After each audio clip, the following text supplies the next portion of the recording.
sendiri saya punya background pendidikan sebelumnya di S1 di tahun 2004 dan S2 di Ekonomi Syariah dari negeri Sunan Gunung Jati Baru.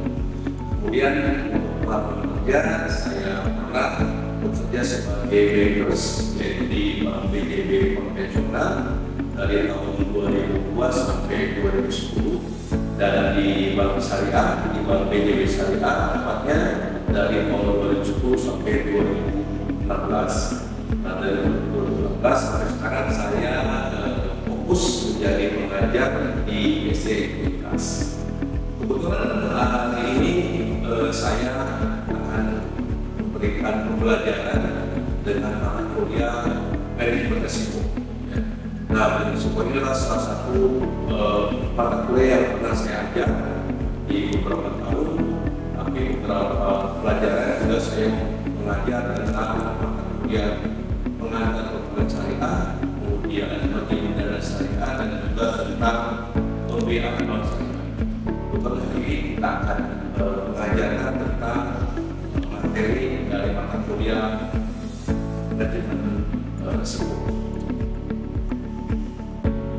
Nah, tentu capaian pembelajaran lulusan atau CPL pertama untuk menunjukkan sikap atas pekerjaan di bidang keahlian secara akademik, kemudian memahami konsep dan teori manajemen pemasaran operasional sumber daya manusia dan keuangan, kemudian menerapkan pendidikan logis kritis bahasa dan dalam konteks pengembangan atau pengembangan utama dan teknologi yang memperhatikan dan melakukan nilai dan sesuai dengan keahlian.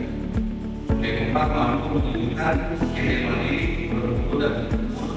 Yang kelima, mampu mengambil keputusan secara tepat dalam konteks penyelesaian masalah di bidang keahliannya berdasarkan hasil analisis pemasaran data. Dan keenam, mampu atas pencapaian hasil kerja yang berada di bawah tanggungannya dan mampu mengolah perubahan secara mandiri. Dan tentu adalah mengukur risiko yang berkaitan dengan bisnis perusahaan dan juga pembangunan secara regional, nasional, hingga global. Nah, sekarang saya lanjut untuk capaian pembelajaran mata kuliah MBC sendiri ya. Pertama, mahasiswa memahami risiko dan bagian risiko. Kemudian mampu mengkaji risiko dengan menggunakan metode yang ada. Kemudian yang ketiga adalah mahasiswa mampu mengukur risiko dan strategi menggunakan berbagai metode. Yang keempat, mahasiswa mampu menentukan mitigasi risiko, perencanaan, pembiayaan dan juga program. Dan yang kelima adalah mahasiswa mampu memahami peran dalam dan fungsi lembaga asuransi.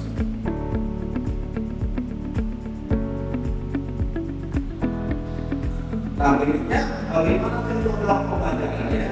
Pertama dengan pendekatan pembelajaran melalui menggunakan pendekatan student-centered learning atau SDL, yaitu untuk pengembangan pemikiran kritis dan analisis mahasiswa. Berikutnya adalah untuk mendorong partisipasi aktif dalam pembelajaran. Yang ketiga adalah untuk melatih kemampuan problem solving dalam kasus manajemen risiko. Dan kemudian yang kita menggunakan adalah menggunakan ceramah interaktif. Ya. Jadi saya mengajar, memberikan materinya, kemudian diskusi kelas dan juga beliau. Jadi dalam pembelajaran ini mahasiswa di setelah saya mengembangkan boleh langsung bertanya tentang apa yang tidak dimengerti atau yang harus didiskusikan. Dan yang ketiga adalah studi kasus atau case study tentang perbankan yang menyebut kritik dan juga kualitas. Kemudian bisnis manufaktur untuk risiko operasional dan juga rumah sakit untuk risiko keselamatan atau basic dari nosocomial.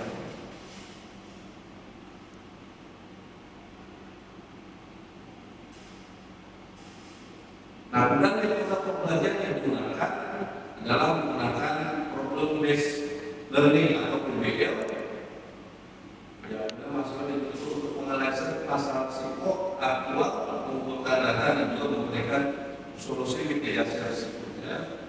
Kemudian sebagai contoh pertama adalah saya memilih perusahaan sebagai studi kasus untuk menganalisis risiko selama 100 semester dan membuat laporan analisa manajemen sebelumnya. Jadi sebagai contoh misalnya mahasiswa boleh menentukan risiko operasional untuk di perusahaan katakanlah transportasi yang PT KAI.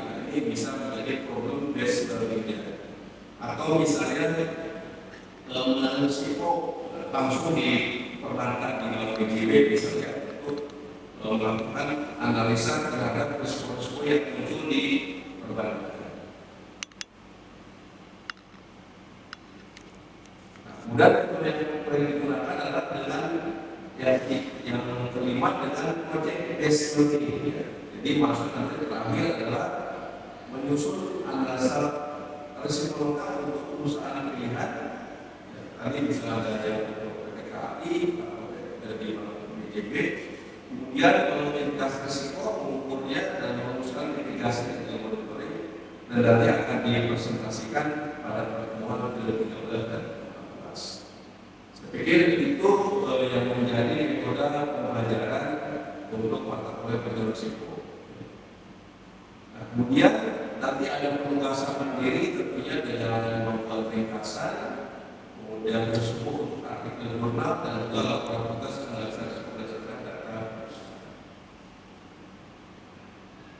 Nah, alat bantu yang saya sama mengajar, saya menggunakan slide PowerPoint ini untuk interaktif dan ringkasan. Kemudian saya memberikan video ilustratif tentang konsep manajemen risiko dan juga melakukan template risk register atau hikmat dan juga mapper risiko dan juga spreadsheet perhitungan risiko yang untuk PA dan juga Z-score dan sebagainya. Jadi ada beberapa yang akan diberikan dengan perhitungan terkait dengan risiko. Dan kemudian untuk pemberian, saya akan memberikan presentasi dan demonstrasi 10%, kemudian tugas atau tes formatif 10%, UTS 20%, proyek semester dan presentasi 10% dan juga UAS bersama 30%. Baik, itu saja mungkin yang bisa saya sampaikan terkait dengan saya sebagai dosen tetap di SD Kualitas. Dalam hal ini memberikan mata kuliah manajemen risiko. Jadi selama pertemuan saya akan memberikan materi-materi dengan beberapa tugas dan metode yang telah saya sampaikan. Seperti itu saja yang bisa saya sampaikan. Mudah-mudahan apa yang saya berikan akan memberikan suatu deskripsi singkat bagaimana saya belajar dan juga memberikan pembelajaran kepada mahasiswa. Tujuannya adalah supaya mahasiswa itu paham, kritis dan juga akhirnya bisa memberikan suatu sikap atau mental dalam mempelajari. Demikian saya mengucapkan terima kasih. Assalamualaikum warahmatullahi wabarakatuh. Oke, bismillahirrahmanirrahim. Assalamualaikum warahmatullahi wabarakatuh. Waalaikumsalam. Saya senang hari ini kita bisa bertemu lagi di dalam sesi dari mata kuliah medis dan manajemen risiko. Dan baiknya sebelum kita mulai, kemudian hari ini kita berdoa dulu ya. Mudah-mudahan hari ini kita diberikan keberkahan perusahaan mana saja ya. Nah, menariknya hari ini kita akan belajar tentang bagaimana medis diperbankan. Nah, dari kajian-kajian buku, literatur dan juga jurnal, medis ini adalah yang diperbankan itu adalah medis yang paling banyak dikuliti, paling banyak diteliti dan kemudian paling banyak saja resiko-resiko yang ada di perbankan. Dan saya akan tambahkan nanti ada 2 risiko yang ada di bank syariah. Jadi kita akan melihat bagaimana sih medis di bank syariah yang menyebabkan 2 ini. Kita melihat bahwa ini ada di bank syariah ini ada 10 ya. Nah, tapi untuk perbankan konvensional ada 8 dan satu hal yang dia satu-satu ini ada risiko kredit. Kita akan bahas satu persatu apa itu risiko kredit kredit, ya. Kemudian ada resiko pasar, ada resiko likuiditas, ada resiko operasional, resiko. Dan terakhir di bank syariah ada investasi dan juga imbal bagi hasil. Ya. Nah, kenapa saya tambahkan ini supaya Anda bisa tahu resiko yang sangat menyeluruh. Jadi jangan sampai kita membedakan bank syariah menyebutnya sama aja justru dengan pihak lain ya atau counterparty untuk memenuhi kewajiban para masyarakat yang disepakati. Ya. Jadi yang nah di perbankan sendiri kredit ini betul-betul dilihat dalam rangka supaya kreditnya sehat. Nanti ada beberapa indikator kenapa kredit sendiri ditentukan rasio berapa maksimalnya supaya kredit itu sehat. Nah, kemudian mitigasi lainnya nanti kita akan dari struktur kredit. Nah, banyak beberapa cara dan juga kemudian yang berlaku untuk para debitur yang dapat kredit juga akan terpengaruh dengan bunga yang berjalan di dalam pasar. Contoh misalnya, saya kasih suatu gambaran yang menyebabkan kaitannya dengan kalau di perbankan kaitan dengan suku bunga. Misalnya saya lihat ini ada deposito dari sertifikat Bank Indonesia. Nah ini misalnya deposito yang diberikan oleh perbankan pengaruh terhadap bank lainnya. Nah dengan bank lainnya termasuk dari SBI jadi 7,5% per tahun. Nah akibatnya apa? Akibatnya kredit pun yang diberikan kepada nasabah akan bergerak juga. Nah, sehingga demikian maka risiko pasar di sini berubah ya atau menutupi kewajiban yang selama ini. Nah, kemudian itu artinya bank harus segera untuk menutup kewajiban, bisa jadi kreditnya, ya bisa jadi kewajiban kepada pihak lain, ya pihak itu bisa kepada deposannya atau kepada nasabahnya. Nah, saya bisa gambarkan seperti ini. Bank punya kewajiban untuk memenuhi giro wajib minimum. Ya. Karena giro minimum itu kepada Bank Indonesia, maka ketika ada nasabah, ya nasabah itu mencairkan depositonya dalam jumlah besar, maka pengaruhnya adalah kepada pemenuhan dari GWM di sini. Nah, karena depositonya adalah yang tadinya 1 triliun, ya kemudian ditarik sebesar 750 miliar deposito cair, kemudian ditransfer ke bank lain. Nah ini artinya bank harus memenuhi kewajiban minimumnya tetap di angka katakanlah 5%. Nah, otomatis dengan ada 750 miliar maka bank harus memenuhi kewajibannya kepada deposit sebesar 750 miliar. Nah, dengan demikian maka bank harus segera untuk memenuhi kewajiban jangka pendeknya. Kalau dia tidak bisa memenuhi kewajiban jangka pendek, artinya dia terancam dengan risiko dari tugas itu. Ada yang bertanya dari tiga ini sebelum saya lanjutkan kepada risiko yang lain? Silakan. Ya, siapa? Jenis risiko kredit itu ada menunjukkan dari standarisasi OJK. Iya. Untuk MKR itu berapa persen? Oke, baik ya. Sekarang kalau yang berlaku itu adalah maksimal di angka NPL ya, di angka 5% ya. Jadi harus lebih kecil dari 5%. Nah, artinya tingkat non-performing loan terhadap seluruh dari kreditnya adalah maksimal di 5%. Nah, jadi begitu di atas 5,1 ya, maka bank harus melakukan namanya upaya-upaya untuk supaya kreditnya tetap sehat ya. Nah, dengan misalnya beberapa nasabah, ya, supaya apa? Supaya nanti NPL-nya turun di bawah 5%. Nah, caranya apa ya? Dengan katakanlah nasabah macet, maka harus di write off, ya, dihapus, kemudian dilakukan dengan adanya penurunan suku bunga. Kemudian satu lagi dengan perpanjangan waktu, ya. Satu lagi kemudian dengan kondisi-kondisi lainnya yang dirubah.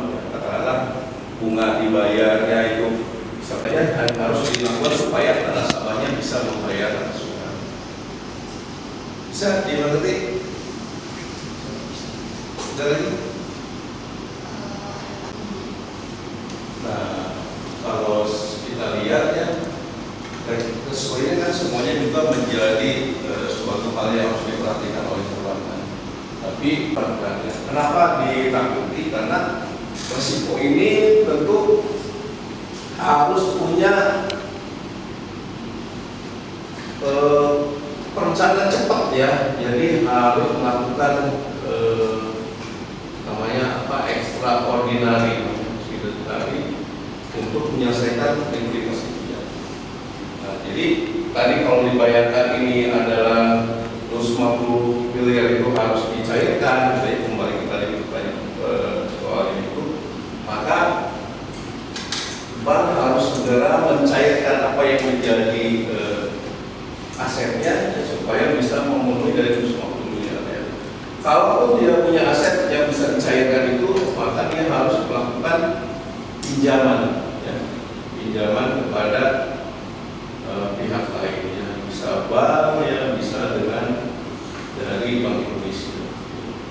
Nah, kalau kredit masih bisa dimitigasi dengan cara yang lama, ya. Karena tadi sudah dilakukan dengan adanya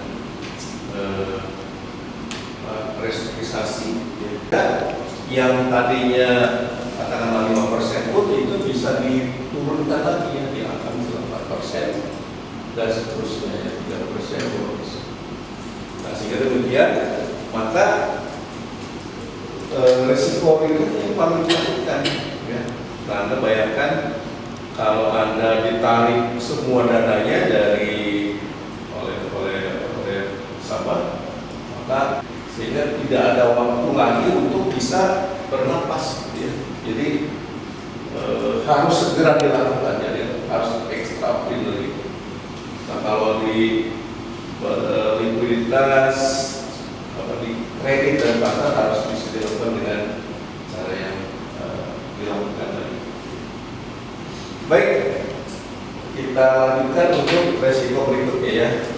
Nah, berikutnya adalah risiko operasional kaitannya dengan proses internal, ya, kurang memadai karena adanya proses internal, kemudian kesalahan manusia dan juga dalam sistem. Nah, ini juga dijalani oleh medis.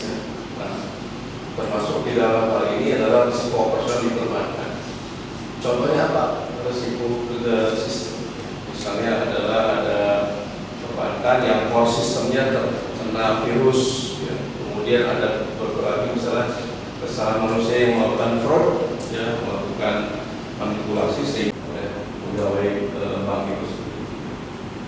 Nah, berikutnya adalah risiko hukum. Nah, ini akibat adanya tuntutan hukum dari pihak lain atau karena kesalahan dalam perjanjiannya, karena aspek yuridis tadi. Nah, ini sekarang apalagi dengan adanya kejadian nasabah itu gampang untuk membuat suatu tuntutan. Nah, ini adalah risiko hukum yang juga sering terjadi sekarang, ya. Kemarin yang saya lihat ada tuntutan dari BRI, yang di BRI pernah ada tuntutan hukum, ada suatu transaksi. Ini adalah risiko reputasi. Nah, ini risiko yang karena menurutnya tingkat kepercayaan stakeholder dari proses ini, ya. Sekarang banyak kejadian perbankan yang mengalami risiko ini, ya. Karena apa? Sekarang zamannya medsos, ya. Jadi ini sekarang menjadi bahan suatu kajian yang diperbankan, jangan sampai sesuatu yang terjadi di dalam internal perbankan itu diviralkan oleh nasabah. Nah, ini tentunya sangat merugikan kepada perbankan. Sangat merugikan. Ini contohnya adalah bagaimana suatu perbankan melakukan suatu kajian sebelum membuat suatu akun baru ya. Atau juga suatu kajian di perbankan di mana dia melakukan suatu negatif list ya. Negatif list untuk katakanlah untuk beberapa kredit yang tidak boleh dicairkan atau tidak boleh dikabulkan. Contoh misalnya tahun 2025 jangan sampai pernah membuat keputusan untuk pencairan kredit tidak perfeksi. Nah, kaitannya dengan apa? Kaitannya dengan soal ketika terjadi kesalahan strategi, maka banknya akan klaim gitu ya. Jadi misalnya yang pernah terjadi itu katakanlah membuat suatu keputusan, misalnya Bank BJB ya, kan core bisnisnya itu adalah kredit kepada PNS. Kemudian melakukan kebijakan strategis untuk memberikan kredit korporasi. Nah, ini harus ditunjang dengan apa? Dengan pelaksanaan analisa yang lebih detail, kemudian dari strukturnya ya, bagaimana menganalisa kredit korporasi karena lebih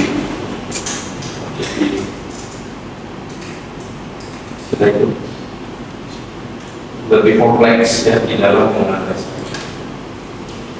Nah, berikutnya adalah di patuhan kaitannya dengan bagaimana bank tidak memiliki kewajiban dalam pelaksanaan undang-undang. Nah, ini yang paling gampang itu adalah bank tidak melakukan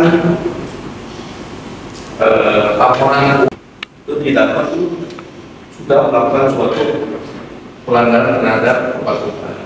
Kemudian pelaksanaan karya misalnya. Anda harus ingat tentang kan? Nah, ini adalah bagaimana bank harus memenuhi kecukupan modal. Kalau karya itu dia di 8%, kemudian di bawahnya, maka sudah melakukan suatu tindakan untuk melanggar kepatuhan dari semua bank harus memenuhinya. Ya. Kemudian yang berikutnya adalah tentang imbal balik hasil. Ini adalah risiko yang paling khusus istilah imbal balik hasil. Karena di dalam bank syariah prinsipnya adalah pendapatan deposito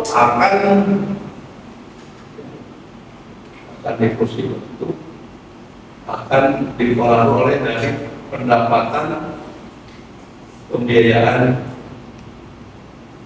bagi hasil atau pembiayaan lainnya di bawahnya sering tidak sesuai dengan prediksi dan lainnya, maka akan berpengaruh kepada bank syariah. Jadi dia bahwa ini akibat yang dilakukan oleh bank syariah. Karena perubahan tingkat bagi yang dituang dari penyelenggara. Jadi di sini kalau penyelenggaranya gagal, expected return-nya di 7%. Ya. Nah, ini kemudian ternyata pendapatan dari sini sedikit, sehingga di bulan yang harus dibayar memberikan pembiayaan kepada nasabahnya, sehingga ketika nasabahnya gagal maka akan memberikan efek pada banknya rugi gitu ya. Sini katakanlah pembiayaannya sampai katakanlah macet ya. Kalau macet maka memberikan impact kepada modal banknya turun karena apa? Karena harus ada memberikan namanya penyediaan kemudian akibatnya apa? Akibatnya bank akan rugi dan menurunkan modal. Ada pertanyaan? Gimana?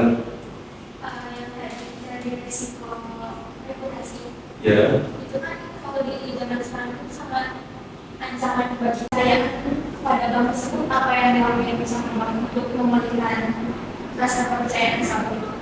Baiknya ini pertanyaannya agak menarik dan agak susah dijawab.